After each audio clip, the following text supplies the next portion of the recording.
이제 곧 티빙 오리지널 드라마 우시왕후가 공개될 예정이죠. 오랜만에 고구려 배경 사극이라 많이 기대됩니다. 그럼 드라마 우시왕후를 시청하기에 앞서 여러분들이 더욱 몰입감 있게 즐길 수 있도록 드라마의 배경이 되는 역사를 간단히 소개하도록 하겠습니다. 삼국사기 고구려 본기에 따르면 우시왕후는 제나부 출신 우소의 딸이며 서기 180년 고국천왕의 왕후가 되었습니다. 본격적인 설명에 앞서 이 부라는 것이 무엇인지 설명할게요. 부는 초기 국가를 구성하는 작은 지방자치 세력이라고 보시면 이해가 빠를 거예요. 고려시대 호족 있잖아요. 그런 비슷한 느낌으로 이해하시면 될 거예요. 초기의 고구려는 여러 개의 부로 구성된 나라였습니다. 대표적인 부로는 계루부, 비류나부, 연나부, 관나부, 환나부 5개 부가 있죠. 이 가운데 계루부가 왕실에 해당되며 연나부가 왕후를 배출하는 부였습니다. 우시왕후의 출신 역시 연나부로 추정돼요. 그런데 서기 191년 사건이 발생합니다. 우시왕후의 친척인 어비류와 좌가려가 권력을 장악하고 있었는데 그들은 남의 자녀를 노략질하고 집을 빼앗아서 사람들의 원망을 샀습니다. 이때 고국천왕이 이 사실을 알고 화를 내며 그들을 죽이려고 했는데 이에 좌가려의 무리가 연나부 내의 일부 세력과 함께 반란을 일으키게 됩니다. 그러나 고국천왕은 금세 반란을 진압합니다. 이때 우시왕후가 처벌받았다는 기록이 없는 것으로 볼 때 반란에 관여하지는 않은 것 같습니다. 그러나 친척들이 반역을 일으켰다가 진압되었으니 아마도 그녀의 정치적 입지가 줄어들었을 가능성이 높겠죠. 이후 한동안 우시왕후에 대한 기록은 보이지 않았는데 그녀가 정치적으로 두각을 드러내게 되는 사건이 일어납니다. 그것은 바로 서기 197년 고국천왕의 사망이었습니다.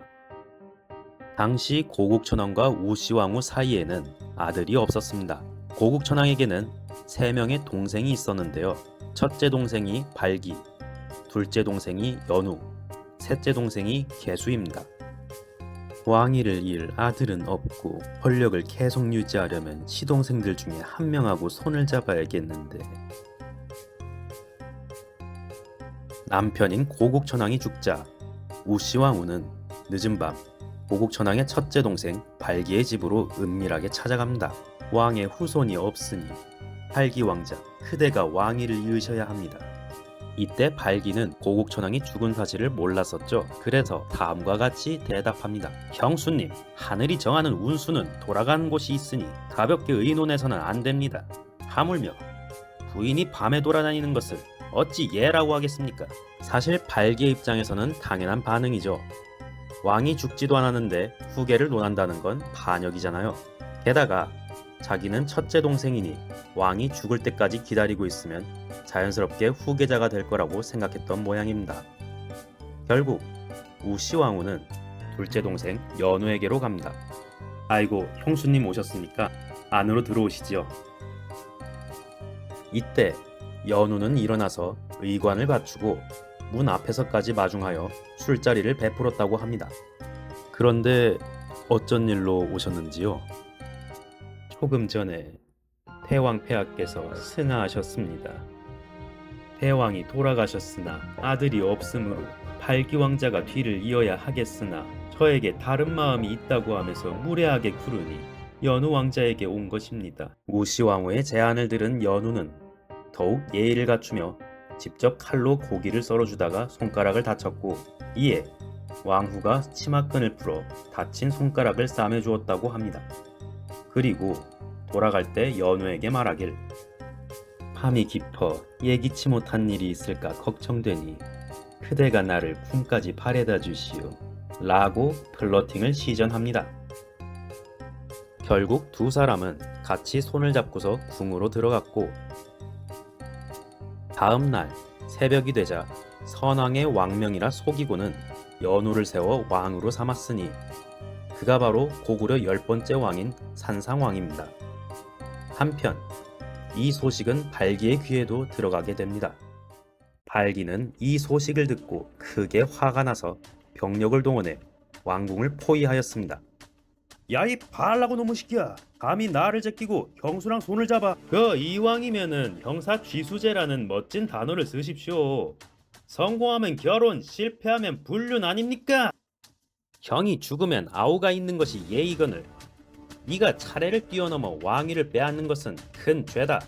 빨리 나오지 않으면 너의 처자식까지 목을 베어 죽일 것이다. 그러나 연우는 3일간 문을 닫고 존버하였고 나라 사람들도 발기를 따르는 자가 없었습니다. 결국 발기는 처자식을 데리고 한나라 요동군으로 도망가서 요동의 군벌 공손씨 세력의 지원을 받아 병력을 이끌고 고구려에 쳐들어옵니다.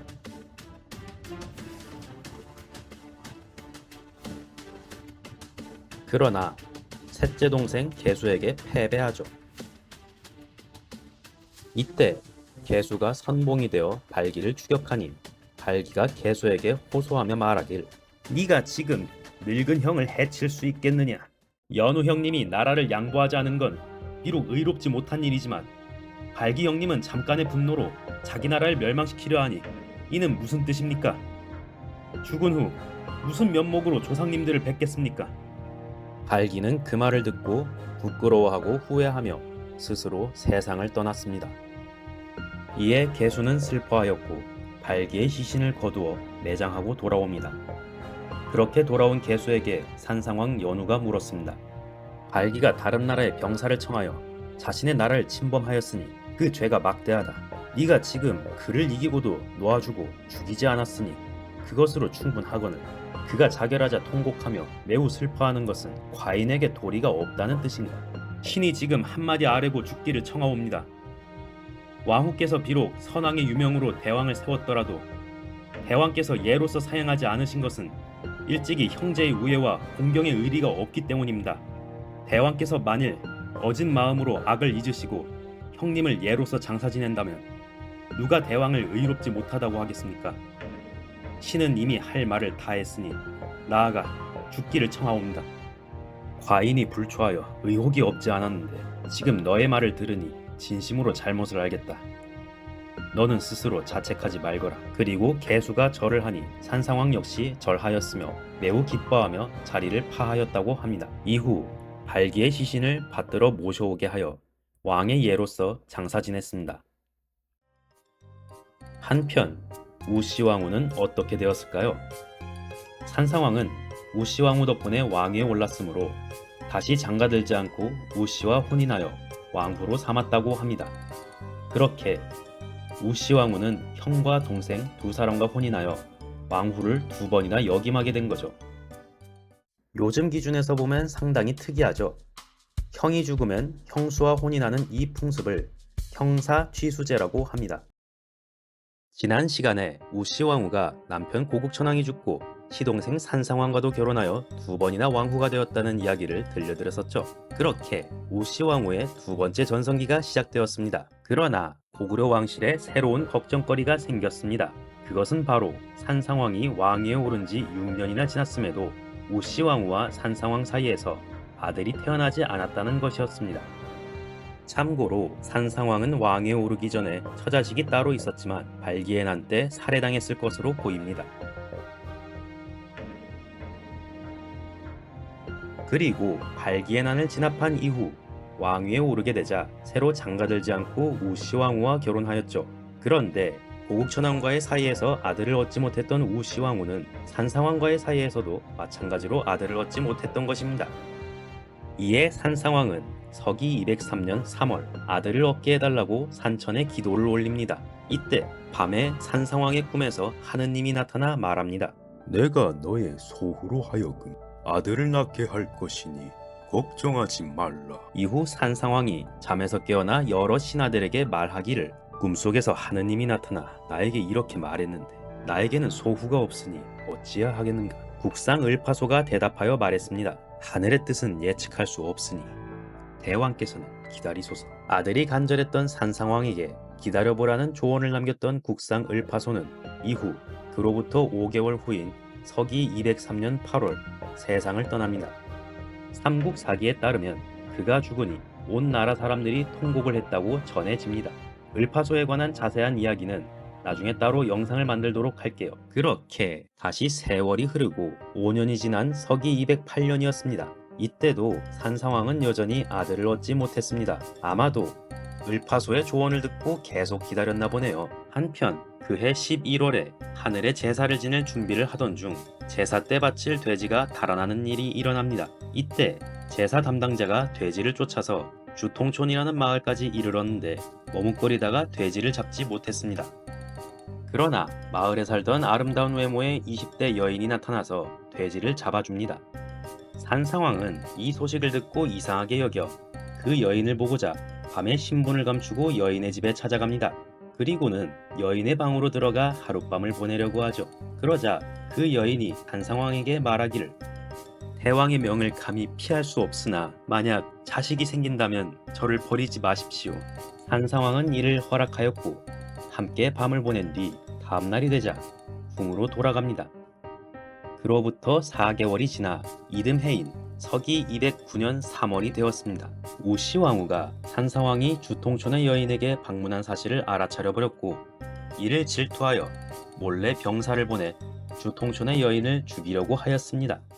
주통촌의 여인이 이를 알아차리고 남자 옷을 입고 도망가니 우시왕후 역시 그녀를 끝까지 추격하여 해치려고 하였습니다. 그러자 주통촌의 여인이 추격자들에게 물었습니다. 너희들이 지금 와서 나를 죽이려는 것은 왕의 명령이냐 왕후의 명령이냐? 지금 내 뱃속에 왕의 아이가 있다. 내 몸은 죽일 수 있으나 왕자까지 죽일 수 있겠느냐? 병사들은 감히 해치지 못하고 와서 우시왕후에게 그 여인이 한 말을 보고하였습니다.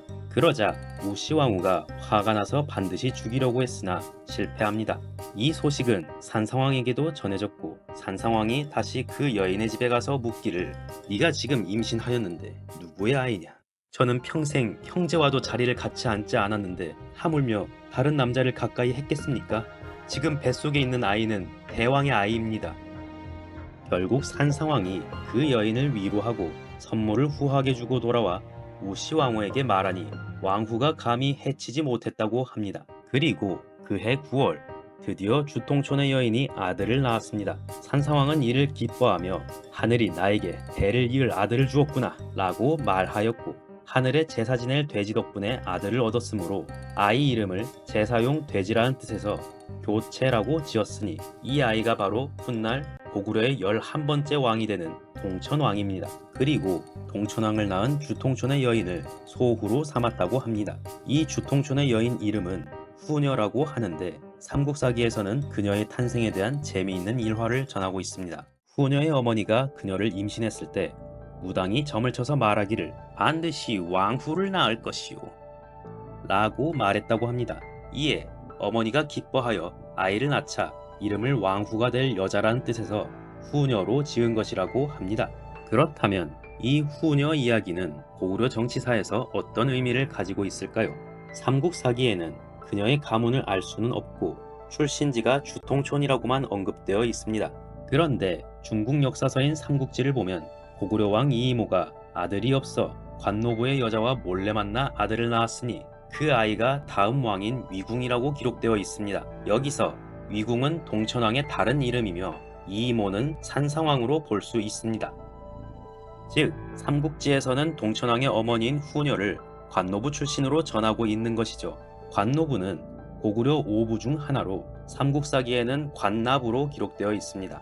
지난 시간에 우시왕후가 연나부 출신이라고 설명했던 것 기억하시죠? 당시 연나부는 고구려의 왕후를 배출하는 부였고 연나부 출신인 우시왕후가 2번이나 왕후가 되었으니 그 위세가 엄청났을 거예요. 이렇게 되면 우시왕후 덕분에 왕위에 오를 수 있었던 산상왕으로서는 왕권 강화를 위해 우시왕후와 연나부를 견제해야 할 필요성이 컸겠죠. 아마 그 과정에서 손을 잡은 세력이 후녀의 출신인 관나부가 아니었을까 싶습니다. 그렇게 해석한다면 이 이야기는 산상왕이 우시왕후와 연나부 세력을 견제하기 위해 관나부와 손을 잡고 관나부 출신의 여자를 소후로 삼았던 것을 설화로 꾸며낸 것이라고 할 수 있는 것이죠. 결국 산상왕은 소후와의 사이에서 다음 후계자를 얻게 되었으니 산상왕의 계획이 어느 정도 성공한 것으로 보입니다. 그리고 그로부터 한 달 뒤인 서기 209년 10월 산상왕은 도읍을 환도성으로 옮깁니다.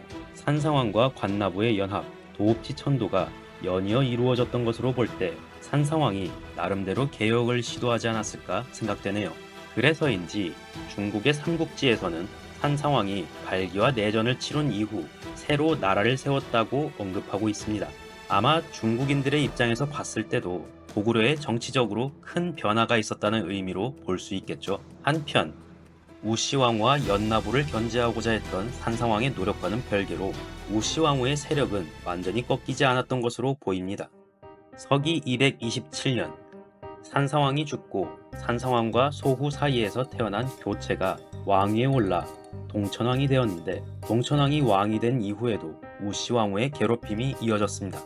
예를 들면 동천왕이 나가서 놀 때를 틈타 우시왕후가 사람을 시켜 동천왕이 타는 말의 갈기를 자르게 하였는데, 동천왕은 그저 말이 갈기가 없으니 불쌍하구나 라고만 말하였고, 그 밖에 시종을 시켜 식사를 올릴 때 일부러 왕의 옷에 국을 엎지르게 하였으나 동천왕은 화를 내지 않았다고 합니다. 이 이야기들은 아마 동천왕의 어진 성품을 드러내는 일화로 볼 수 있을 거예요. 그런데 다른 한편으로 생각해보면 소후의 아들인 동천왕이 왕위에 오른 이후에도 우시왕후가 저렇게 왕을 괴롭힐 정도로 건재했고, 동천왕은 우시왕후에게 화를 내지도 못할 정도로 눈치를 봤던 것으로 볼 수도 있지 않을까 싶어요. 그래서인지 이러한 일화를 근거로 동천왕 시기까지도 여전히 우시왕후와 연나부의 세력이 강성했고, 동천왕의 생모인 소후와 관나부의 세력이 미약했다고 보는 의견도 있어요. 이후 서기 228년 동천왕은 우시왕후를 왕태후로 봉합니다. 동천왕의 생모는 소후였지만 왕태후에 봉해진 사람은 우시왕후였다는 점에서 과연 그녀의 입지를 짐작해 볼 수 있겠네요. 그러나 그녀의 시대도 영원하지는 않았습니다. 그로부터 6년 뒤인 서기 234년 9월 태후 우씨가 세상을 떠납니다. 그녀는 죽기 전에 다음과 같이 유언을 남겼습니다. 내가 도의에 어긋난 행동을 하였으니 장차 무슨 면목으로 처승해서 고국천왕을 뵙겠는가. 만일 여러 신하들이 나를 차마 구렁텅이에 빠뜨리지 못하겠다고 여긴다면 나를 산상왕릉 옆에 장사 지내주기 바라오. 이에 신하들은 그녀의 말대로 장사 지냈다고 합니다. 그런데 어느 날 한 무당이 말하기를, 고국천왕께서 저에게 내려와서 말씀하시기를 어제 우씨가 산상왕에게 돌아가는 것을 보고 분하고 화가 나는 것을 이기지 못해 결국 그녀와 싸웠다. 돌아와 생각해보니 얼굴이 두꺼워도 차마 나라 사람들을 볼 수가 없다. 네가 조정에 알려 물건으로 나를 가리게 하라 라고 하셨습니다. 결국 신하들은 무당의 말에 따라 고국천왕의 능 앞에 소나무를 7겹으로 심었다고 합니다. 나중에 다룰 형사취수제에 대한 영상에서도 자세히 설명할 것이지만, 고국천왕의 유령이 산상왕 곁에 묻힌 우시왕후에게 화를 냈던 것으로 볼 때 당시 고구려에서는 비록 시동생과 재혼했어도 죽으면 첫 번째 남편의 곁에 묻히는 것이 관례였나 봅니다. 이제 우시왕후의 이야기도 막바지에 이르렀으니 그녀의 일대기를 연도순으로 다시 정리해 보겠습니다. 그녀는 고국천왕 2년인 서기 180년에 고국천왕의 왕후가 되었으며, 산상왕 원년인 서기 197년에는 다시 산상왕의 왕후가 되었고, 동천왕 2년인 228년에는 왕태후의 자리에 오르기까지 했습니다. 그리고 동천왕 8년인 234년에 세상을 떠났으니 무려 54년이라는 오랜 세월 동안 고구려 정계의 중심에 있었다고 해도 과언이 아니겠네요. 안녕하세요, 달sim입니다. 이번 영상에서는 형사 취수제에 대해 알아보겠습니다. 고국천왕의 왕후였던 우시왕후가 남편이 죽고 시동생인 산상왕과 재혼하여 2번이나 왕후가 되었다는 이야기는 지난 영상을 보신 분들이라면 다들 기억하시죠? 형이 죽으면 형수와 결혼하는 이 풍습을 형사 취수제라고 합니다. 이번 영상에서는 이 형사 취수제가 과연 어떤 풍습이었는지 알아보고, 우시왕후가 시동생과 결혼해야 했던 진짜 목적이 무엇인지 알아보도록 하겠습니다. 그럼 이 형사 취수제는 과연 어떤 결혼 풍습이고 이 풍습이 생겨난 이유는 무엇일까요? 우선 본격적인 설명에 앞서 형사 취수제가 시행된 여러 사례들을 소개할게요. 사실 형사 취수제는 고구려에만 존재했던 풍습은 아니었습니다. 우리 민족 고대 국가들 중에는 고구려 북쪽에 위치한 부여에서도 형사 취수제를 따랐다는 기록이 확인됩니다.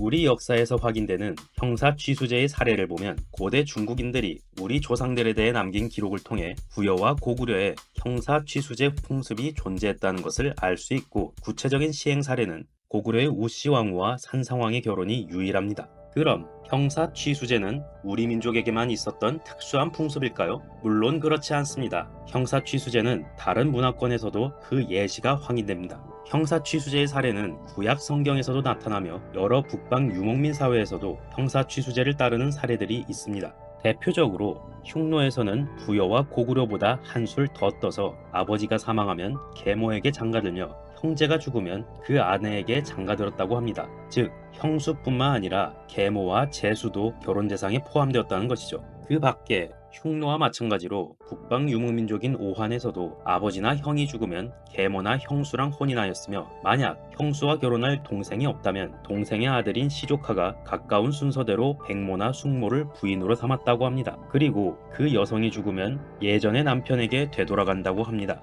앞서 살펴본 북방 유목민족들의 사례를 보면 이 풍습의 핵심은 단순히 죽은 형의 아내와 결혼한 것이 아니라 시동생, 의붓아들, 조카 등을 포함한 남편 집안의 남성들이 한 여성을 부양할 책임을 지고 있었다는 것으로 볼 수 있어요. 그렇다면 남편의 집안에서 그 남편이 죽었음에도 남은 아내를 부양해야만 했던 이유는 무엇일까요? 그 이유는 크게 두 가지로 나누어집니다. 첫 번째는 남편이 죽은 후 홀로 남겨진 아내와 그 남편의 자식들을 보호하기 위해서입니다. 이때는 전쟁이나 자연재해가 자주 일어나다 보니 남편의 갑작스러운 죽음이 언제 찾아올지 모른다는 불안이 있었을 거예요. 이때 남편이 집안에서 일종의 보험 역할을 해준 것이죠. 물론 유교관념이나 현대인의 관점에서 볼 때 이해하기 어렵겠지만 전란이 많았던 시절 홀로 남겨진 여성과 아이들을 보호하기 위한 수단이었다고 보면 될 거예요. 특히 북방 유목민족들은 전쟁이 잦았기 때문에 이런 제도를 더욱 필요로 했던 것으로 보입니다. 다음으로 두 번째 이유는 시집온 여성을 그 집안의 사유재산처럼 여겼기 때문입니다. 노동력이 중요했던 옛날, 여성들은 출산을 통해 노동력을 제공해주는 존재로 여겨졌었죠. 그러므로 남편을 잃은 여성이 남편의 유산을 가지고서 다른 집안 남성과 재혼하게 된다면 집안의 재산과 노동력이 다른 집안으로 가게 됩니다. 그래서 남편 집안의 재산 유출을 막기 위해 여성을 남편 집안의 남성과 재혼시킨 것이죠. 해당 문화권들에서 형사 취수제를 시행해야 했던 이유는 잘 알겠습니다. 그렇다면 고구려의 우씨 왕후가 시동생인 산상왕과 결혼한 목적도 이것과 마찬가지일까요? 그런데 저번 영상을 봤으면 예상할 수 있듯이 우씨 왕후가 시동생과 결혼한 목적은 앞서 소개한 형사 취수제의 이유와는 조금 차이가 있습니다. 방금 설명했듯이 일반적인 형사 취수제의 목적은 첫 번째, 홀로 남겨진 여성과 남편의 아이들을 보호하기 위한 목적, 두 번째, 남편 집안의 재산과 노동력 유출을 막기 위한 목적이었습니다. 그런데 우씨 왕후의 행동을 보면 이 두 가지 목적 중 어느 것에도 포함되지 않습니다. 우선 우씨 왕후는 원래의 남편인 고국천왕과의 사이에서 아이를 얻지 못했기 때문에 남편의 아이들을 보호하기 위한 첫 번째 목적에 부합되지 않습니다. 물론 드라마 우씨 왕후에서 만든 설정대로 우씨 왕후의 신변을 노리는 세력들이 있었다면 자신의 안전을 지키기 위해서라는 명분이 있을 수 있겠지만 어디까지나 드라마에서 만들어낸 설정이기 때문에 실제로 그랬는지는 알 수 없죠. 다음으로 우씨 왕후는 자기 스스로 시동생들 중에 다음 남편이 될 사람을 선택했습니다. 이건 두 번째 목적과 맞지 않죠. 왜냐하면 두 번째 목적대로라면 여성은 남편 집안의 재산처럼 여겨지기 때문에 재혼 상대를 선택할 때 여성 본인의 의지보다는 남편 집안의 의도나 집안 내에서의 서열에 따라 재혼 상대가 정해졌기 때문입니다. 그런데 우씨 왕후는 자기 스스로 재혼 상대를 선택했을 뿐만 아니라 집안 내의 서열을 무시하고 첫째 동생인 발기가 아닌 둘째 동생인 산상왕과 결혼하였죠. 이런 우씨 왕후의 행동들을 보면 우씨 왕후가 산상왕과 결혼한 목적은 앞에서 소개한 두 가지 목적과는 달랐을 것으로 보입니다. 그래서 어떤 연구자들은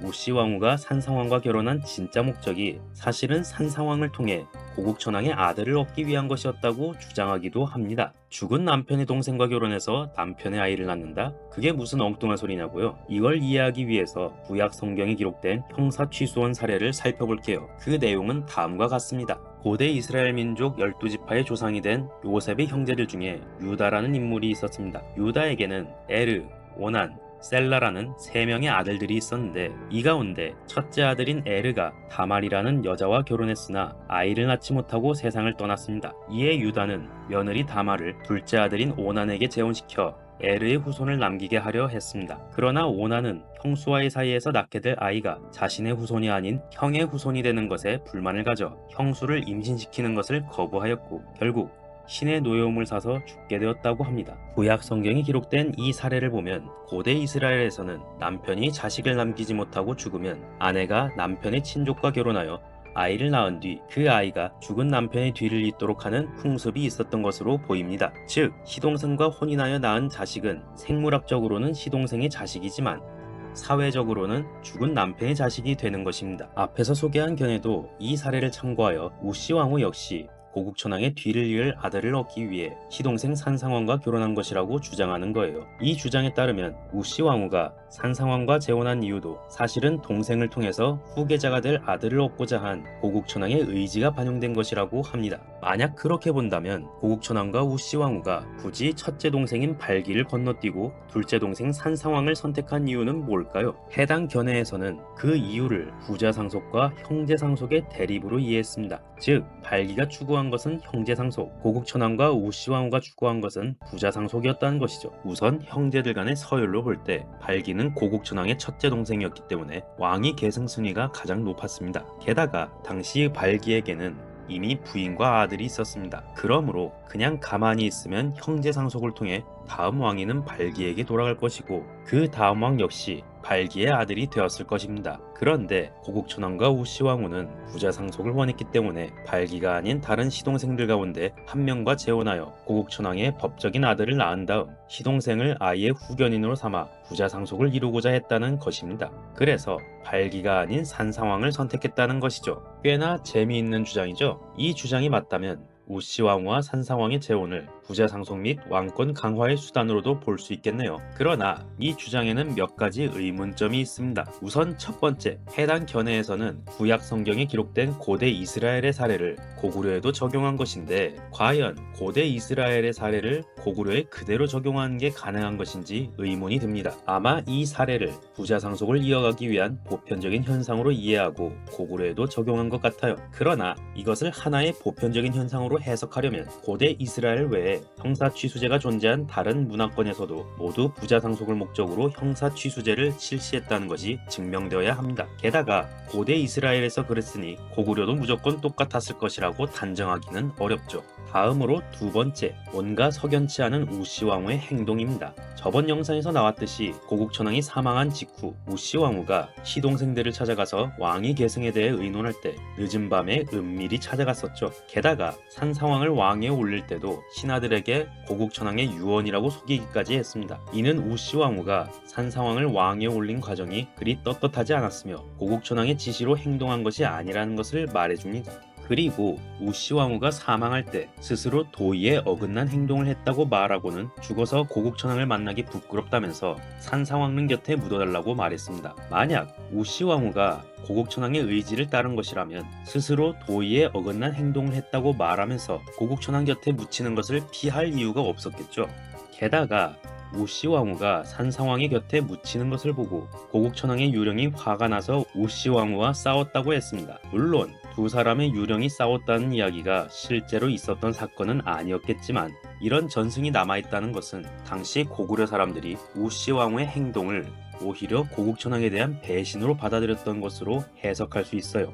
게다가 고국천왕의 유령이 우시 왕후가 산상왕에게 간 것에 화가 났다는 것을 볼 때 원래의 관습대로라면 고구려에서는 시동생과 재혼했어도 죽으면 원래의 남편 곁으로 돌아가는 것이 관례였던 것으로 보입니다. 이러한 관습은 앞에서 소개한 오환의 사례에서도 확인됩니다. 그러므로 우시 왕후는 일반적인 형사취수제의 관습을 어기면서까지 원래의 남편 고국천왕의 의지와 벗어난 행동을 했던 것이죠. 자, 지금까지의 내용을 정리해보자면 우선 우시 왕후가 시동생 산상왕과 재혼할 때의 상황은 일반적인 형사취수제의 목적과는 맞지 않습니다. 그리고 정황상 원래의 남편인 고국천왕의 의지와는 상관없이 움직였을 가능성이 높습니다. 그러므로 우시 왕후가 산상왕과 재혼한 목적은 형사취수제의 전통을 고수하기 위해서도 아니고 남편인 고국천왕의 의지를 받들어 왕권 강화를 노린 것이라고 보기도 어려워 보입니다. 이것도 아니고 저것도 아니고 그럼 제가 생각하는 결론은 뭐냐고요? 물론 저 또한 완전한 답을 내릴 수는 없지만 지금까지 살펴본 정황을 가지고 조심스럽게 얘기해 보겠습니다. 우시 왕후의 행적들을 볼 때 우시 왕후가 산상왕과 재혼한 목적은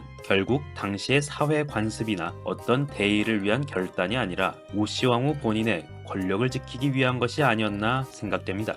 생각보다 간단하고 재미없는 결론이죠. 하지만 그렇게 본다면 모든 의문이 간단하게 이해됩니다. 왜 굳이 고국천왕이 죽은 사실을 숨기고 늦은 밤에 궁궐 밖에 있는 시동생들의 집까지 몰래 찾아갔나? 자신의 입맛에 맞는 후계자를 세워서 권력을 유지하려는 것이죠. 왜 산상왕을 왕위에 올리면서 선왕의 유언이라고 거짓말을 했나? 자신의 의지를 왕의 유언인 것처럼 속이려는 것이죠. 왜 우시왕후가 죽으면서 고국천왕 곁이 아닌 산상왕 곁에 묻어달라고 했나? 고국천왕의 의지와 상관없이 자신의 권력욕 때문에 왕의 유언을 사칭해 산상왕을 왕으로 세웠으니 볼 면목이 없었겠죠. 고국천왕의 유령은 우시왕후의 유령과 왜 싸웠나? 자신을 배신한 것도 모자라 죽어서는 동생의 곁에 묻혔으니 괘씸했겠죠. 자, 이렇게 정리하고 나니 뭔가 드라마에서 묘사하는 것과는 정반대로 단순히 권력을 탐한 악녀로만 몰아가는 것처럼 보일지도 모르겠네요.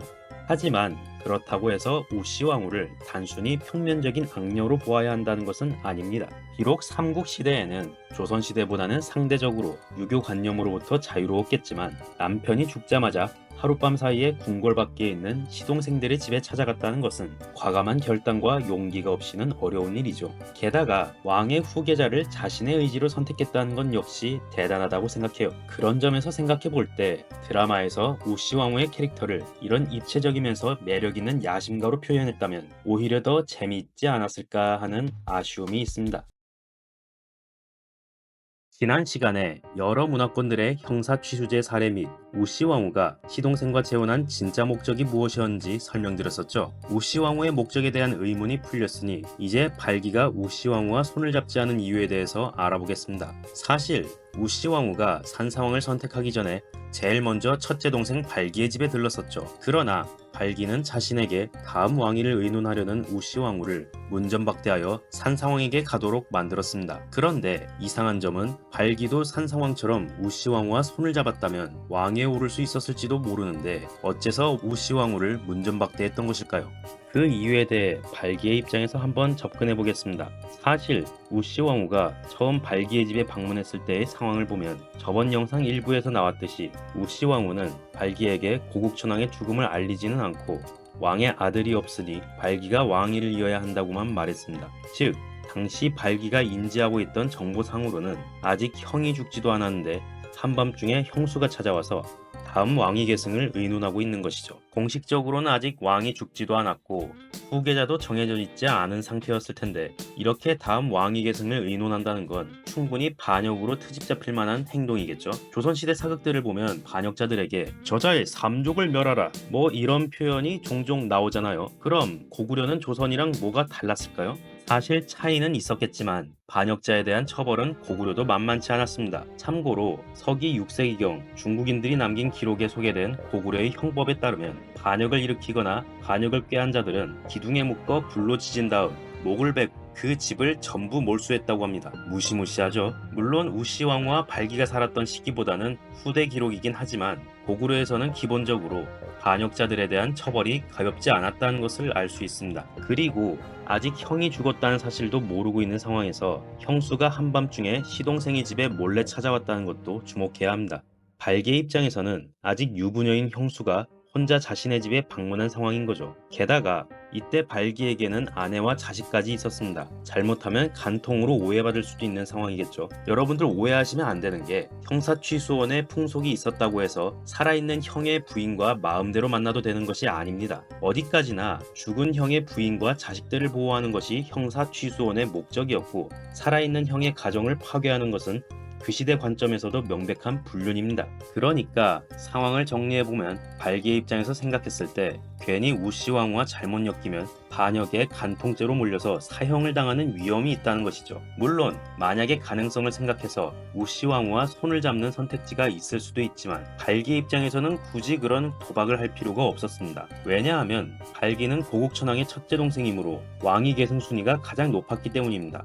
그냥 고국천왕이 죽을 때까지 처신 잘하면서 기다리기만 하면 되는 거예요. 자, 그럼 발기가 왜 우시왕후를 문전박대해야 했는지는 알겠습니다. 그런데 이후에 우시왕후가 산상왕 연우의 집에 가서 한 행동을 보면 또 이상한 점이 있습니다. 우시왕후가 발기의 집에 갔을 때는 왕의 죽음을 먼저 알리지 않고 그저 왕의 아들이 없으니 발기가 왕위에 올라야 한다고 말하면서 발기를 떠보기만 했었죠. 그런데 이후 산상왕의 집에 갔을 때는 산상왕 연우가 공손한 태도를 보이자 왕의 죽음을 먼저 알린 다음 발기가 자신에게 무례하게 구르니 연우에게 온 것이라고 말했습니다. 다시 말해 발기에게는 왕의 죽음을 알리지 않고 떠보기만 했고 연우에게는 먼저 왕의 죽음을 알리고는 함께 손을 잡자고 제안한 것이죠.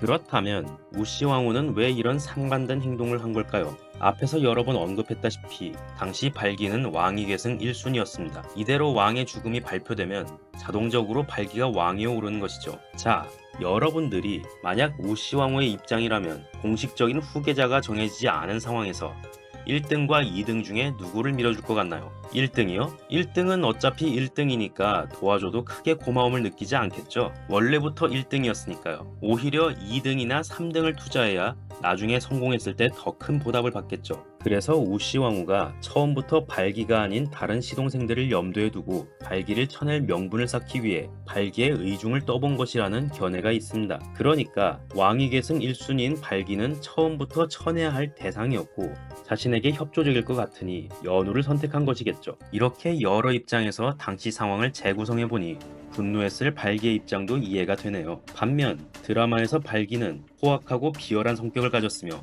다음 왕위를 얻기 위해 우시왕후를 차지하려는 캐릭터로 나왔습니다. 물론 실존 인물 발기가 왕위를 되찾기 위해 외적을 끌어들인 행동은 잘못이 맞겠지만 왕위를 빼앗긴 것도 억울한데 이런 잔인한 악역으로 묘사된 걸 안다면 발기도 많이 억울하겠네요. 자, 그럼 우시왕후와 산상왕의 결혼 사건의 전말은 이제 알았으니 이번 영상의 주제 중 하나인 실제 고구려 사람들의 결혼 풍속은 어땠는지 알아보겠습니다. 저번 영상에서 살펴본 것처럼 고구려 형사취수원의 구체적인 사례라고 생각했던 우시왕후와 산상왕의 결혼은 사실 일반적인 형사취수원이 아닌 우시왕후의 정치적 야심에 의해 이루어진 것이었습니다. 그럼 일반적인 형태의 형사취수원 자체는 고구려 사회에서 보편적인 결혼 풍속이 맞을까요? 사실 우시왕후의 사례가 워낙에 인상 깊고 구체적인 형사취수원 사례인 것처럼 느껴지다 보니 당연하게 고구려 사람들이 형사취수원을 따랐을 것이라 생각할 수 있습니다. 그러나 정작 우시왕후가 살던 시기를 기록한 중국의 후한서, 삼국지 등의 역사서에서는 고구려 결혼 풍속을 소개하면서 형사취수제가 아닌 서옥제라는 제도만을 언급하였으며 형사취수제는 부여의 풍속이었던 것으로 소개하고 있습니다. 여기서 서옥제란 대릴사위제를 의미합니다. 당시 중국인들이 남긴 기록에 따르면 고구려인들은 결혼을 할 때 말로 미리 정해놓고 남자가 여자의 친정집 뒤편에 작은 별채를 짓는데 그 집을 사위의 집이라고 하여 서옥이라고 합니다. 이때 신랑은 해가 저물 무렵이 되면 신부의 집 문 밖에 도착해서 자신의 이름을 밝히고 절하면서 신부와 함께 잘 수 있게 해달라고 부탁합니다. 이렇게 두세 번 부탁하면 신부의 부모가 그때서야 신부와 신랑이 서옥에 가서 자도록 허락하고 재물을 서옥 곁에 쌓아둔다고 합니다. 그리고 아들을 낳아서 장성하면 그때서야 남편이 부인을 데리고 자신의 집으로 돌아간다고 합니다. 참고로 대릴사위제는 비교적 최근까지도 이어졌던 친숙한 제도죠. 조선시대 율곡이의 어머니인 신사임당도 아이를 자신의 친정에서 키웠다고 하고 일제강점기 소설 봄봄도 당시까지 남아있던 대릴사위제를 소재로 하고 있습니다. 그럼 대릴사위제는 왜 생겨난 걸까요? 과거 농촌사회에서는 고된 농사일 때문에 남성의 노동력이 필요했습니다. 그러므로 딸을 가진 집에서는 딸과 결혼하는 대가로 사위의 노동력을 제공받았던 것이고 언제든지 이를 도울 수 있게 집 근처에 사위의 별채를 마련하여 살게 했던 것이죠. 고구려 사람들이 서옥제를 시행했던 이유 역시 그런 이유였을 것으로 보입니다. 앞에서 소개한 중국 측 기록에서는 고구려 사람들이 서옥제를 시행한 이유나 노동력 제공과 관련된 내용을 직접적으로 소개하지는 않았지만 다른 기록들을 보면 고구려 사람들은 결혼할 때 신랑의 집에서 신부의 집에 돼지고기와 술을 보낼 뿐 재물을 보내는 예가 없었으며 만약 신부의 집에서 재물을 받는다면 사람들이 모두 수치스럽게 여기며 딸을 노비로 팔아먹었다고 비난했다고 합니다. 그래서 이 기록을 근거로 딸을 사위와 결혼시키면서 재물을 받지 않은 이유를 이미 사위로부터 노동력을 제공받았기 때문이며 고구려의 서옥제 역시 사위의 노동력을 제공받기 위한 제도였다고 보는 견해가 있습니다. 그럼 이제 다시 본론으로 돌아갈게요. 아까 한참 형사취수제 얘기하다가 왜 갑자기 서옥제로 넘어갔냐고요? 사실 지금부터 설명할 내용은 서옥제를 알고 넘어가야 이해가 되거든요. 사실 잘 뜯어보면 형사취수제랑 서옥제는 시행된 목적이 서로 다른 성격의 풍습입니다. 우선 형사취수제는 저번 영상에서 설명했듯이 아내를 남편 집안 소유의 재산으로 인지합니다. 그에 비해 서옥제는 아내 집안에서 결혼을 대가로 남편의 노동력을 제공받으며 따로 재물을 받지 않습니다. 이렇게 이질적인 목적을 가진 두 풍속이 한 사회 내에서 동시에 유행했다고 볼 수 있을지 의문이 들 수 있는데, 과연 고구려 사람들에게는 이 중에 어떤 결혼 제도가 일반적이었을까요? 사실 여러 주장들이 있기는 하지만 최근의 경향을 참고했을 때 형사취수제보다는 서옥제가 더 일반적이었다는 의견에 손을 들어주고 싶습니다. 우선 우리 역사 전체로 봤을 때 형사취수제가 유행했다는 기록은 북쪽에 있는 부여와 고구려에서만 확인되고 남쪽의 사만이나 백제신라에는 확인되지 않습니다. 게다가 고구려에서 확인되었다는 구체적인 형사취수제의 사례조차도 일반적인 형사취수제의 관습을 따른 것이 아니라 우시왕후 개인의 정치적 욕망에 의해 변형된 모습으로 이루어진 것이었습니다. 사실상 일반적인 형사취수제를 정석적으로 시행한 곳은 부여밖에 남지 않을 가능성이 높아요. 그런데 지난 영상에서 고구려에 형사취수제가 있었다는 중국 기록을 소개해드린 적이 있었습니다. 그럼 그때 소개해드렸던 중국 기록은 대체 뭘까요? 사실 양서 등의 일부 기록들을 제외하면 대부분의 중국 기록들에서는 고구려의 결혼 풍속을 소개하면서 서옥제에 대한 내용이나 결혼할 때 재물을 받지 않는다는 내용만 언급합니다. 그리고 고구려의 형사취수제가 시행되었다고 언급한 몇 안 되는 기록도 잘 뜯어보면 기존 역사서에 남아있는 부여의 풍습에 대한 정보를 그대로 복사 붙여넣기 한 뒤 고구려 풍습에 대한 정보와 함께 섞어놓은 것임을 알 수 있습니다. 아마 부여와 고구려의 풍습이 유사하고 고구려의 지배층들이 부여의 후예임을 내세웠기 때문에 부여의 풍습에 대한 정보를 고구려 기록과 섞어놓은 것으로 보입니다. 물론 해당 기록을 남긴 중국인들이 고구려에도 그런 풍습이 있었다는 정보를 건너 전해 듣고는 기존에 있던 부여 기록과 섞어 놓았을 수도 있겠죠. 다만 그 내용이 기존의 부여 기록과 그대로 일치하고 더 자세한 정보가 없기 때문에 고구려 일부 사람들에게만 유행하는 풍습이었을 가능성이 큽니다. 다시 말해 형사취수어는 고구려 내에서 그다지 유행하지 않았으며 있었다고 해도 일반적으로 확인되는 풍습이 아닌 일부 사람들에게만 유행한 풍습이었을 가능성이 높습니다. 그래서 어떤 연구자들은 고구려의 대다수 사람들은 형사취수제가 아닌 서옥제를 따랐고 형사취수제는 고구려의 왕족을 포함한 일부 지배층들 사이에서만 유행한 풍습이었다고 보기도 합니다. 그리고 고구려 일부 지배층들 사이에서 형사취수제가 유행한 이유에 대해서는 고구려 일부 지배층들이 부여에서 온 유이민의 후손이기 때문이라고 주장합니다. 즉 부여 유이민의 후손인 일부 지배층들은 형사취수제, 그 외에 대다수의 사람들은 서옥제를 따랐다는 것이죠. 그렇게 본다면 우시왕후와 산상왕 역시 부여의 형사취수제 풍습을 참고하여 권력을 쟁취하는 데 이용했다고 볼 수 있습니다. 그러나 이 사례는 일반적인 형사취수제의 형태와는 차이가 있고 우시왕후 자신도 도의에 어긋난 행동을 했다고 말한 것으로 볼 때 우시왕후가 살았던 시기에는 이미 형사취수제가 고구려 지배층들 사이에서도 그다지 선호하는 풍습은 아니었던 것으로 보입니다.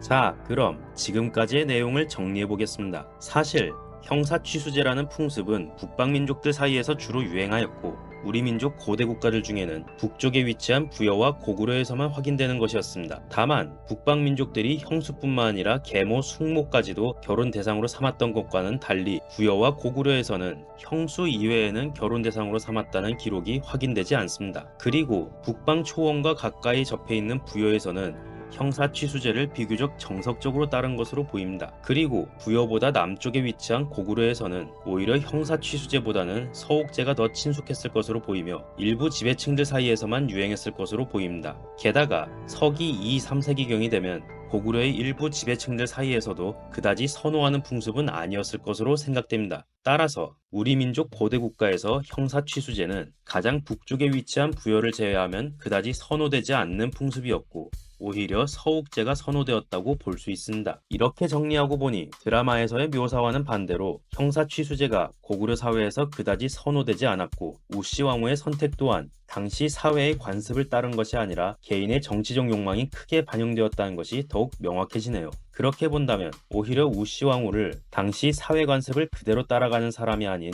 자신의 운명을 주체적으로 개척해 나간 인물로 재해석해 볼 수 있는 계기가 되지 않았을까 생각됩니다. 안녕하세요, 달쌤입니다. 드라마 우시왕후가 얼마 전에 종영을 했습니다. 우시왕후와 다섯 왕자들을 중심으로 펼쳐진 권자를 향한 투쟁, 재미있게 보셨나요? 오늘은 드라마의 인물들 중에서 악역을 맡았던 첫째 왕자 고페이, 셋째 왕자 고발기와 관련된 이야기를 하려고 합니다. 참고로 지난 영상들을 시청하신 분들은 기억하시겠지만 제가 지난 영상에서 고국천왕이 사망할 당시 고국천왕에게는 고발기, 고연우, 고개수라는 3명의 동생이 있었다고 소개해드린 바 있습니다. 즉 4명의 형제들을 소개했었죠. 그런데 조금 이상하죠. 드라마 우시왕후에서는 고국천왕의 아버지인 신대왕의 아들이 5명으로 나오는데 그 중에서 첫째가 고페이, 둘째가 고난무, 셋째가 고발기, 넷째가 고연우, 다섯째가 고개수로 설정되었었잖아요. 그리고 이 가운데 첫째인 고페이는 원래 신대왕의 태자였으나 둘째인 고난무, 즉 고국천왕에게 밀려나 왕이 되지 못했다고 나왔었죠. 그럼 신대왕의 첫째 왕자이자 고국천왕의 형이라는 이 고페이는 도대체 어떤 사람일까요? 드라마 속의 고페이라는 캐릭터 설정을 이해하기 위해서 먼저 삼국사기에 기록된 내용을 살펴보겠습니다. 우선 삼국사기 고구려본기에 기록된 고국천왕의 즉위 관련 기록을 살펴보겠습니다. 삼국사기의 기록에 따르면 고국천왕의 이름은 남무 혹은 이이모라고 하며 신대왕의 둘째 아들이라고 합니다. 그런데 신대왕이 사망할 때 나라 사람들이 첫째 아들인 발기가 어질지 못하다 하여 이이모를 옹립하여 왕으로 삼았다고 합니다. 그리고 중국 후한의 헌제 건한 초기에 발기가 형인데도 왕위에 오르지 못한 것을 원망하여 연노가와 함께 요동의 군벌 공손강에게 항복하였다가 고구려로 다시 돌아와 비류수가에서 살았다고 전하고 있습니다. 방금 살펴본 기록대로라면 고국천왕은 사실 신대왕의 첫째 아들이 아니라 둘째 아들이었으며 신대왕의 첫째 아들 이름은 발기였다고 합니다. 드라마 속 설정도 그렇고 저번 영상에서도 고구려 왕자 발기는 고국천왕의 동생이자 산상왕의 형이라고 말씀드렸었죠. 그런데 이 기록에서는 발기가 고국천왕의 동생이 아닌 형으로 나오네요. 이거 뭔가 좀 이상하죠? 그럼 설마 고구려 왕자 발기가 2명이라도 되는 걸까요?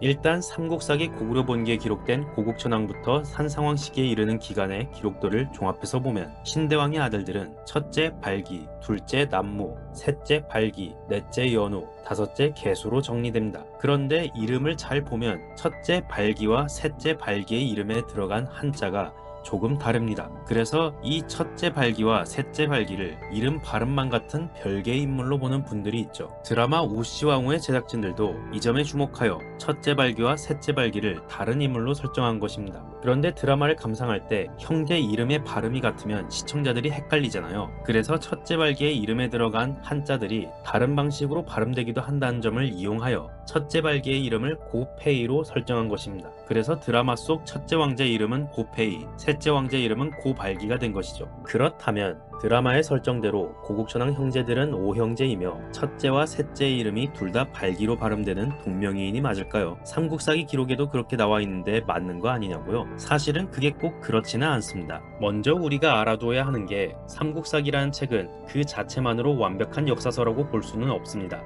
물론 자료가 부족한 우리 고대사를 연구함에 있어서 삼국사기로부터 받는 도움이 크며 그 가치를 함부로 깎아내릴 수 없을 정도로 소중한 자료라는 것을 부정하려는 건 결코 아닙니다. 그러나 삼국사기가 아니더라도 어떤 역사서이든 간에 이 세상에 완벽한 역사 자료라는 것은 존재하지 않습니다. 모든 역사서를 기록된 그대로 믿는다면 그 어떤 비판이나 논쟁도 필요하지 않을 것이고 역사학자들이 있어야 할 이유가 없겠죠. 그러므로 여러 자료들을 놓고 함께 비교하면서 비판적 검증을 해야 하는 것입니다. 자, 그럼 다시 본론으로 돌아가서 본격적으로 이 영상의 주제에 대해 이야기해 보겠습니다. 사실 고구려 왕자 발기가 2명이었다는 삼국사기의 내용은 편집 과정에서 한 사람을 2사람으로 잘못 기록한 것이라는 지적들이 있어 왔습니다. 저 역시 미리 결론부터 말씀드리자면 삼국사기의 발기 2명설은 편집 과정에서 생겨난 오류일 가능성이 높다고 생각합니다. 원래 옛날 기록이라는 것은 큰 틀에서는 심각한 오류가 없더라도 일부 세부적인 정보들이 편집 과정에서 변형될 수 있기 때문이거든요. 사실 삼국사기 기록 그대로 고발기를 2사람의 형제로 보게 된다면 어색한 부분들이 많습니다. 우선 형제가 동명이인이란 건 그렇다 치더라도 그 행적이 너무 똑같습니다.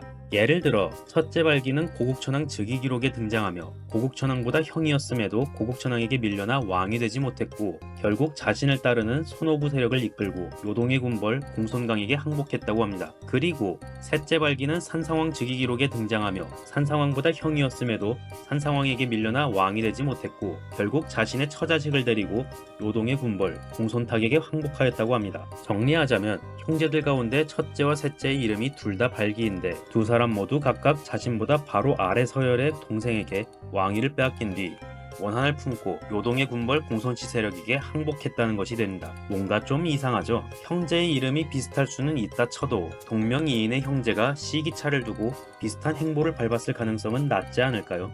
그 밖에 첫째 발기와 셋째 발기가 요동으로 도망가서 항복할 당시 요동을 다스렸던 사람과 그 시기도 문제가 됩니다. 이 부분에 대한 설명에 앞서 요동의 공손씨 세력에 대해서 간단하게 설명하고 넘어갈게요. 고구려의 고국천왕과 산상왕 제2기간에 해당되는 서기 2에서 3세기경 중국의 정세는 매우 혼란스러웠습니다. 이때 후한의 중앙정부가 사실상 무너진 상태였고 지방에서는 여러 군벌들이 치열하게 다투던 혼란기였습니다. 우리가 아는 삼국지의 배경이 바로 이 시기죠. 이때 요동 지역을 관리하던 요동태수 공손탁이 독립하여 요동 지역 일대를 자신의 세력권으로 만들었습니다. 이후 요동의 공손씨 세력은 공손탑, 공손강, 공손공, 공손년 총 4대에 걸쳐 약 50년에 가까운 기간 동안 요동 지역을 독립왕국으로 다스렸습니다. 이 공손씨 요동왕국은 고구려와 대립관계를 이어가다가 훗날 삼국지 위나라에게 멸망당합니다. 다시 원래의 주제로 돌아가겠습니다. 사실 앞에서 소개한 공손씨 요동왕국의 지배자들 가운데 1대 공손탁과 2대 공손강이 이 미스테리를 해결하는 단서입니다. 먼저 첫째 발기가 요동에 항복할 때 요동의 지배자는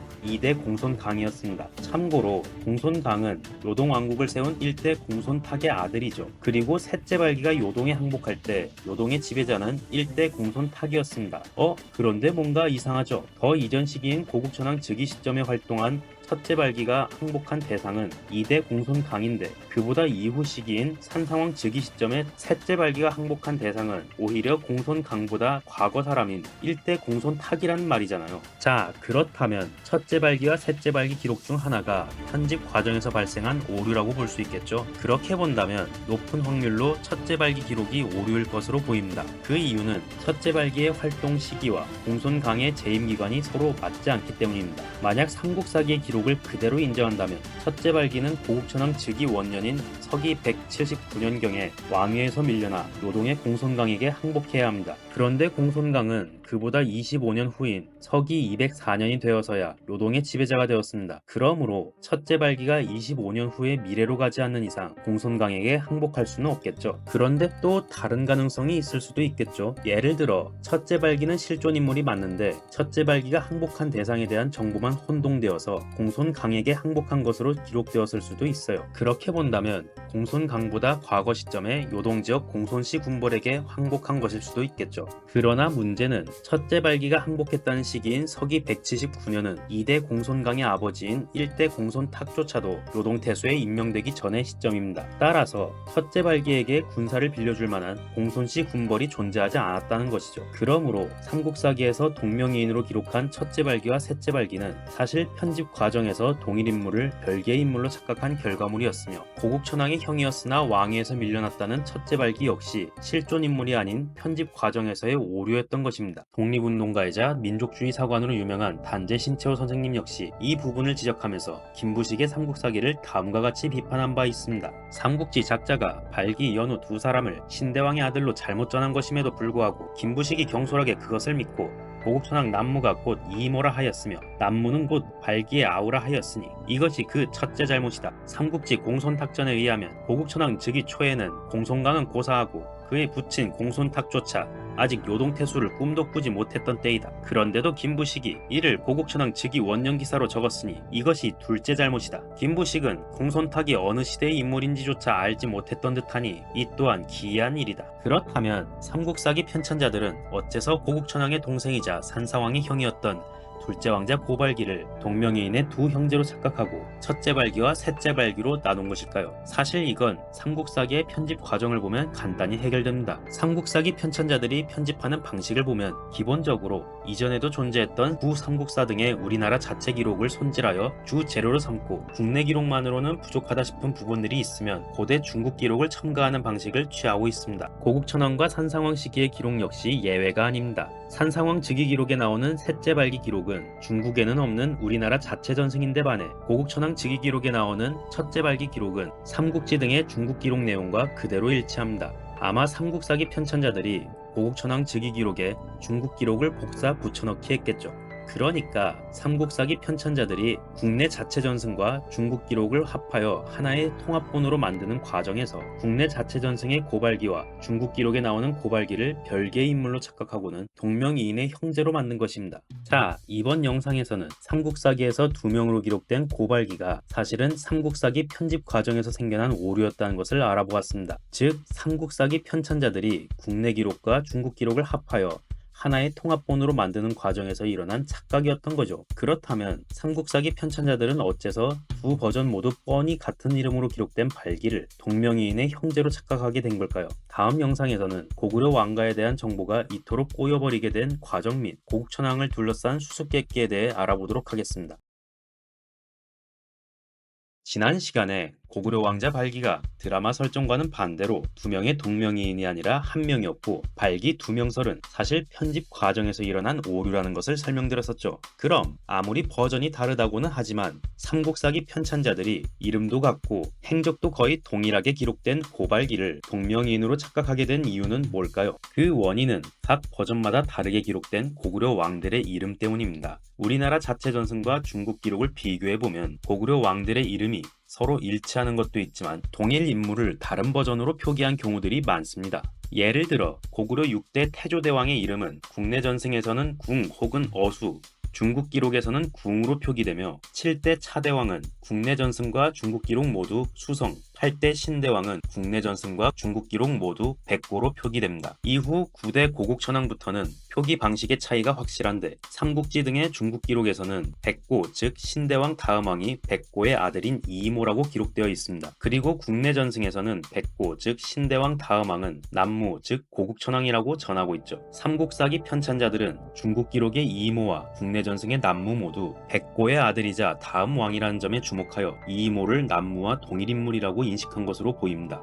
그런데 문제는 그 다음입니다. 중국 기록에서는 이이모가 형인 발기를 제치고 왕위에 올랐으며 이후 아들이 없어 관노부의 여자와 몰래 만나 아들을 낳았는데 그 아이가 다음 왕인 위궁이라고 기록하였습니다. 발기라는 이름의 형을 제치고 왕위에 올랐으며 이후 아들이 없어 관노부 여자를 몰래 만나 아들을 얻은 왕이라 국내 전승에서 이렇게 행적이 일치하는 고구려 왕은 당연히 10대 산상왕 연호일 가능성이 높겠죠. 중국 기록의 이이모가 국내 전승 속 남무 즉 고국천왕이 아닌 연후 즉 산상왕과 동일 인물이라는 정황은 그 다음 왕에 대한 기록에서도 잘 드러납니다. 중국 기록에서는 이이모의 아들인 위궁이 중국의 위나라와 전쟁을 벌이다가 위나라 장수 관구검에게 패배하여 도망갔다고 기록하였습니다. 이건 국내 전승의 왕들 중에는 산상왕의 아들인 교체 즉 동천왕의 행적과 정확히 일치합니다. 자, 그러면 중국 기록에 나오는 고구려 왕들은 이렇게 정리됩니다. 이이모는 산상왕, 위궁은 동천왕이었던 것이죠. 현재 대부분의 연구자들도 이렇게 보고 있습니다. 따라서 고발기가 첫째 발기와 셋째 발기라는 동명이인의 형제로 나누어진 이유는 삼국사기 편찬자들이 중국 기록의 이이모를 산상왕이 아닌 고국천왕으로 보게 되면서 중국 기록의 발기와 국내 전승의 발기를 별개의 인물로 인식하였기 때문이라고 할 수 있습니다. 그렇게 이이모의 형이자 그에게 밀려난 발기를 첫째 발기, 연호의 형이자 그에게 밀려난 발기를 셋째 발기로 만들면서 고국천왕 형제들이 5형제가 된 것입니다. 그런데 이렇게 되면 문제가 또 생깁니다. 이이모를 산상왕으로 보게 되면 중국 기록에서 백고 다음 왕이 이이모라고 기록되어 있으므로 중국 기록을 기준으로 하면 중간에 고국천왕의 존재가 없어지고 신대왕에서 산상왕으로 바로 이어지게 됩니다. 다시 말해 고국천왕은 중국 기록에서는 나오지 않고 국내 전승에서만 언급되는 왕인 것입니다. 그래서 일제강점기 식민사학자들은 삼국사기가 주로 참고한 국내 기록보다는 중국의 삼국지 기록이 더 신빙성 있다고 말하면서 고국천왕이 실존 인물이 아닌 5세기 이후에서야 가짜로 만들어진 왕이었다고 주장했습니다. 실제로 삼국지는 서기 3세기경의 고대 중국인들이 고구려와 접촉하면서 얻어낸 정보를 담았기 때문에 시기상으로는 삼국사기보다 더 오래되고 고구려 시기에 가까운 것은 사실입니다. 그럼 고구려 전기 기록들 중에는 무조건 삼국지가 제일 정확하다고 봐야 할까요? 그러나 당시의 기록이라고 해서 무조건 더 정확한 것은 아닙니다. 왜냐하면 당시 사람들이라 할지라도 정보를 수집하는 과정에서 생략되거나 그 정보가 왜곡될 수도 있기 때문입니다. 그리고 삼국지라는 역사서가 우리의 입장이 아닌 중국인들의 입장에서 쓴 기록이라는 건 역시 명심해야 합니다. 삼국지에 실려있는 고구려에 대한 기록은 관심이나 애정을 가지고 쓴 기록이 아니라 건너 전해 들은 정보를 바탕으로 중국인들의 입장에서 쓴 것입니다. 특히 삼국지에 기록된 고구려 관련 정보는 주로 전쟁이나 사신 왕래를 통해서 얻어낸 정보들입니다. 그러므로 그 내용이 상세하지 않으며 이런 정보를 전해 듣는 수단이 단절되기라도 하면 새로운 정보를 곧바로 업데이트 못할 수도 있습니다. 그러므로 고국천왕이 가짜로 만들어진 왕이었던 게 아니라 중국의 삼국지가 고국천왕에 대한 기록을 빠뜨리거나 신대왕 관련 기록으로 합쳐버린 것으로 보여요. 중국 기록에서 우리나라의 임금에 대한 정보를 다른 임금과 합쳐버리거나 부재관계, 형제관계 등을 잘못 기록한 사례는 흔하게 확인됩니다. 대표적으로 이 사례보다 후대인 조선시대에 중국 명나라인들이 명나라 태조실록에 조선의 태조 이성계의 아버지가 고려 권신 이이님이었고 이이님이 고려 국민왕을 살해했다는 잘못된 정보를 기록한 적이 있었습니다. 조선 조정에서는 이 사실을 알고 몇백 년에 걸쳐 명나라의 오류 수정을 부탁했고 그 결과 약 200년 만에서야 잘못된 정보가 수정되었다고 합니다. 실제로 삼국지의 고구려 관련 정보를 보면 고국천왕 외에도 생략된 고구려 왕이 한 명 더 있습니다. 바로 7대 차대왕 수성입니다. 삼국지에서는 궁이 죽고 궁의 아들인 백고가 왕위에 올랐다고 기록하였는데 실제로는 6대 태조대왕과 8대 신대왕 사이에 7대 차대왕 수성이 있어야 합니다. 반면 삼국지와 비슷한 시기를 기록한 다른 중국 역사서인 후한서에서는 수성이 궁의 아들이자 백고의 아버지로 기록되어 있어 차대왕의 존재가 확인됩니다. 참고로 후한서는 서기 1에서 2세기경 중국 후한 시대의 정보를 기록한 역사서인데 책 자체는 비록 서기 5세기경 남북조 시대에 만들어졌지만 담고 있는 정보 자체는 삼국지보다 더 이른 시기를 기록하고 있습니다. 후한서는 다룬 시대가 삼국지와 살짝 겹치기 때문에 삼국지와 비슷하면서도 다른 내용을 담고 있습니다. 이는 후한서가 후한 시대의 자료들을 주요 참고 자료로 삼으면서도 과거 삼국지 저자가 놓쳐버렸던 정보들을 추가하였기 때문입니다. 그러므로 후한서는 삼국지와 상호 보완하기 좋은 자료라고 할 수 있죠. 삼국지에서 놓친 수성 즉 차대왕에 대한 정보를 후한서에서 추가 보완한 것으로 볼 때 고국천왕에 대한 정보 역시 삼국지에서 생략되었거나 신대왕에 합쳐졌을 가능성이 더 높아졌다고 할 수 있겠죠. 게다가 삼국지에 나오는 고구려 왕에 대한 정보를 다 인정하게 되면 신대왕의 재위 기간도 이상해집니다. 삼국지에 따르면 서기 105에서 125년 사이에 궁이 죽고 백고가 왕위에 올랐으며 이후 백고가 죽어서 서기 196년에서 219년 사이에 이이모가 왕위에 올랐다고 합니다. 이걸 그대로 인정할 경우 백고의 재위기간이 아무리 짧아도 70년이 넘게 되는데 삼국사기에 나오는 재위기간보다 훨씬 길어지는 문제가 생깁니다. 그러나 삼국지 저자가 다른 왕들에 대한 정보를 놓쳐서 신대왕의 재위기간 앞뒤로 차대왕과 고국천왕까지 합쳐버린 것으로 본다면 비교적 합리적으로 설명됩니다. 그렇다면 삼국지가 하필이면 고국천왕에 대한 정보를 잘못 기록한 원인은 무엇일까요? 지난 영상에서 말씀드렸다시피 고국천왕 재위기간 당시 중국은 후한 조정이 힘을 잃었고 지방에서는 여러 군벌들이 치열하게 다투던 혼란기였습니다. 바로 삼국지의 시작이죠. 게다가 고구려와 접경한 요동 지역은 공손씨 세력이 독립하여 다스렸습니다. 그러므로 이전에 후한 중앙정부가 그나마 안정적이었을 때는 요동군으로부터 고구려와의 전쟁, 사신 교류 등의 정보가 지속적으로 수집될 수 있었겠지만 요동 지역을 독립적인 군벌이 장악한 데다 혼란스러운 정세가 이어지는 상황에서는 정보가 중간중간 단절되는 일이 많았을 거예요. 아마 고국천왕에 대한 정보도 그 과정에서 잘못 전해졌을 것으로 보여요. 자, 그럼 고발기와 고구려 왕가에 대한 정보가 꼬여버리게 된 과정을 정리해보겠습니다. 우선 1차로 후한말 중국 정세의 혼란으로 신대왕 이후의 고구려 왕들에 대한 정보가 일부 단절이 생기면서 삼국지 저자가 고국천왕에 대한 정보를 생략하게 되었습니다. 그런데 고구려 사람들은 자신들의 왕인 고국천왕에 대한 정보를 기억하고 전승으로 남겼던 것이죠. 그런데 문제는 2차로 고구려 멸망 이후 고려 관료들이 국내 전승과 중국 기록을 합쳐서 하나의 삼국사기로 편집하는 과정에서 두 기록을 모두 접하게 되었고 중국 기록에서 백고 다음 왕으로 기록된 이이모를 산상왕이 아닌 고국천왕의 다른 이름으로 보게 된 것입니다. 그리고 3차로 중국 기록의 이이모를 고국천왕으로 보게 되면서 이이모의 형 발기와 산상왕의 형 발기가 다른 인물로 분리된 것이죠. 그렇게 삼국사기 기록 속 신대왕의 아들들은 첫째 발기, 둘째 남무, 셋째 발기, 넷째 연우, 다섯째 계수의 5형제가 된 것이고 드라마 우시왕후에서도 이 5형제 설정을 그대로 가져온 것입니다. 자, 이렇게 보니 삼국지든 삼국사기든 완전 무결한 역사서라는 것은 존재할 수 없다는 것을 확실히 알 수 있겠죠. 결국 역사서에 대한 신뢰도라는 것은 마치 순위 매기듯이 어떤 기준 하나로 딱딱 나눌 수는 없는 것입니다. 기록된 시점이 가장 오래되었다고 해서 무조건 정확할 수는 없는 것이고, 비교적 후대에 기록된 것이더라도 이전에 기록된 역사서에서 놓쳤던 정보를 보강했을 수도 있는 것이죠. 그리고 기록된 상황에 따라 의심도 하고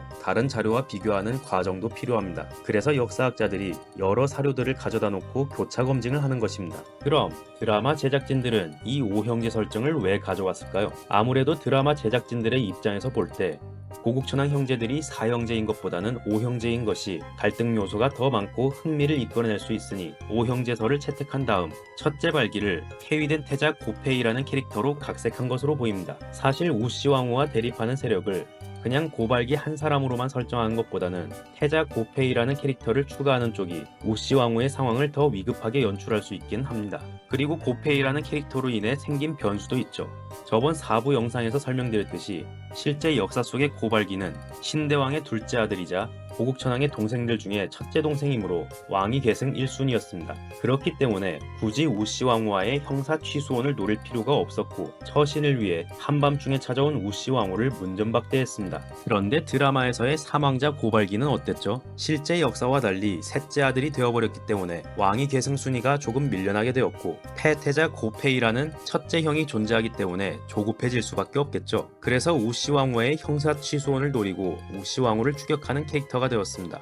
게다가 고페이라는 존재로 인해 고국천왕이 첫째가 아닌 둘째 아들이 되었고, 덕분에 고국천왕과 우시왕후가 원래는 왕과 왕후가 될 운명이 아니었던 것으로 설정되었습니다. 그래서 남편이 죽기 전에 우시왕후는 원래는 권력욕이 없었던 걸로 나왔죠. 즉 고발기를 첫째 왕자와 셋째 왕자 캐릭터로 분리시킨 덕분에 우시왕후와 대립하는 적대 세력이 더 늘어나게 되었고, 셋째 고발기가 우시왕후를 노리고 추격할 수밖에 없게 된 것입니다. 그리고 주인공인 우시왕후 역시 원래는 권력욕이 없었다가 살아남기 위해 변화하는 캐릭터가 됨으로써 이야기가 더욱 드라마틱하게 전개된 것이죠.